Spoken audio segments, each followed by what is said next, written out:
Welcome to This Explainer. Today, we're setting the stage for a grand, high-stakes game of geopolitical chess.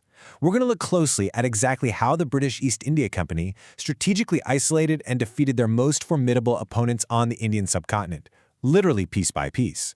We're covering an incredible period of history where shifting alliances, internal divisions, and some seriously ruthless diplomacy allowed an overseas trading company to completely dismantle native empires and establish paramountcy. Here's our game plan for tracking this almost 70-year conquest. First, we'll look at a divided Maratha house, then the three Maratha Wars, explore exactly why the Marathas lost, look at the looming Russian threat, and finish up with the capitulation of Sindh. All right, Part 1. A divided Maratha house. The opening gambit. So we're kicking things off with the absolute dominant power in 18th century India, the Marathas. But they had a fatal flaw, and it was internal division. Maratha power was actually distributed among 5 major families, from the Gaekwads in Baroda all the way to the Peshwas in Pune. Now, when things were cordial under their early leadership, they were virtually unstoppable. But after the devastating 1761 Battle of Panipat, and especially after the young Peshwa Mudavral I died in 1772, the control of the Peshwas in Pune really began to slip. While these chiefs could occasionally unite against the British, they much more often just quarreled among themselves, and that created the perfect fractured landscape for a foreign power to exploit. Moving into Part 2, the three Maratha Wars, basically the middle game. Now, the English over in Bombay desperately wanted to replicate their massive success in Bengal. And all those secession disputes we just talked about, well, they provided the absolute perfect excuse to jump in. If you take a bird's-eye view of this period, you see a grueling 40-plus-year struggle that methodically dismantled a massive empire.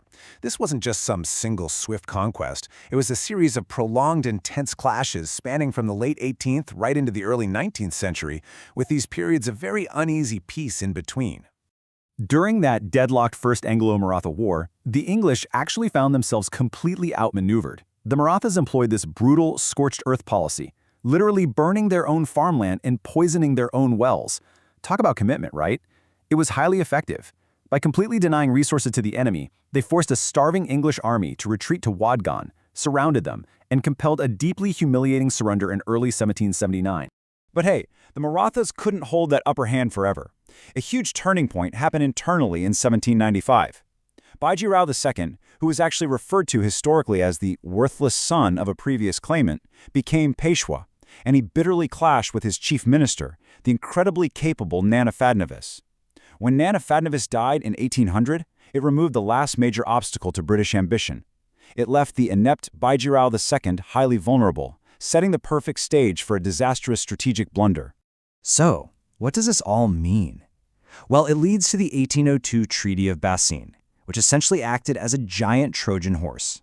It was signed by Bajirao II, a leader who lacked actual political authority over the whole Confederacy, but it legally smuggled British control right into sovereign Maratha territory. While saying it gave the English the key to India might sound a little exaggerated, our sources note it makes complete sense, because it perfectly positioned the company to rapidly expand its influence. If we break down the actual provisions, it's easy to see how this built directly into the Second War. By agreeing to permanently station 6,000 British infantrymen in Pune, surrendering immense wealth, and totally giving up foreign relations, Bajirao effectively signed away Maratha independence. Because the company now had troops perfectly positioned right inside Maratha territory, they could easily isolate and defeat the remaining Bhonsle, Scindia, and Holkar factions who tried to resist this new British vassalage. Fast forward to 1817, and we hit the Third War. This was, frankly, a desperate, doomed last stand. Governor-General Lord Hastings had grand, imperialistic designs, and he used the hunt for the Pindaris, who were mercenaries formerly attached to Maratha armies now resorting to plunder, as an excuse to impose British paramountcy. Seeing this as a blatant transgression of their sovereignty, a repentant Bajirao II tried to rally the fragmented Maratha chiefs one last time. But it was just too late. The middle game ends with total British victory by 1818. The Peshwa was defeated at Kirki, the Bhonsle at Sitaboldi. The British formally abolished the Peshwaship altogether, exiling Bajirao to become a mere pensioner in Bittur. The once mighty Maratha Confederacy was permanently dissolved. Section 3. Why the Marathas lost. Time for a quick post-mortem.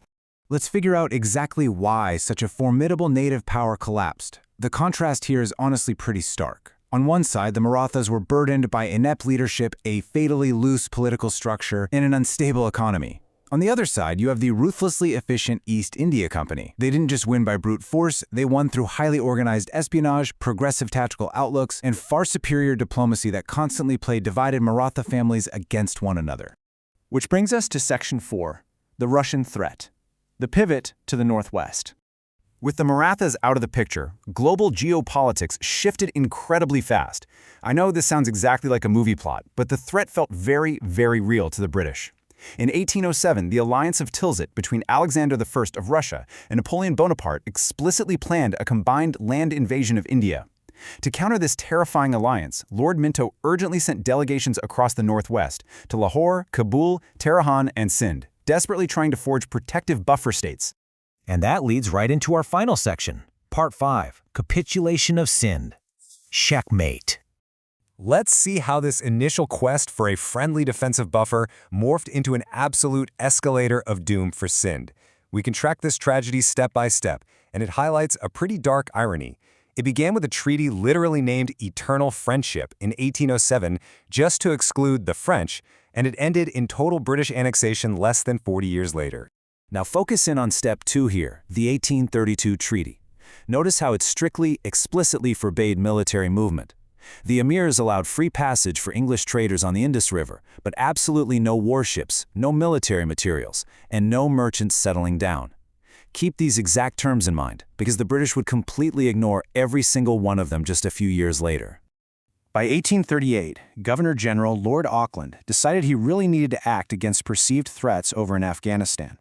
But because the ruler in neighboring Punjab, Ranjit Singh, was simply way too strong to coerce, the British shifted their focus to the much weaker emirs in Sindh. They essentially forced Sindh to become a British protectorate specifically to fund and stage their impending Afghan adventure. Completely tossing out their previous agreements, the East India Company enforced a subsidiary alliance in 1839.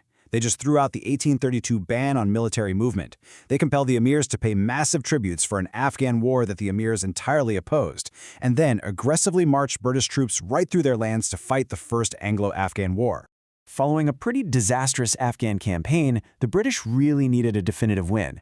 So, in 1843, under Governor-General Ellenborough, Sindh was forced into complete capitulation and officially merged into the British Empire. The geopolitical chess match ends in a definitive checkmate, with Charles Napier being appointed as the very first governor of a newly conquered Sindh.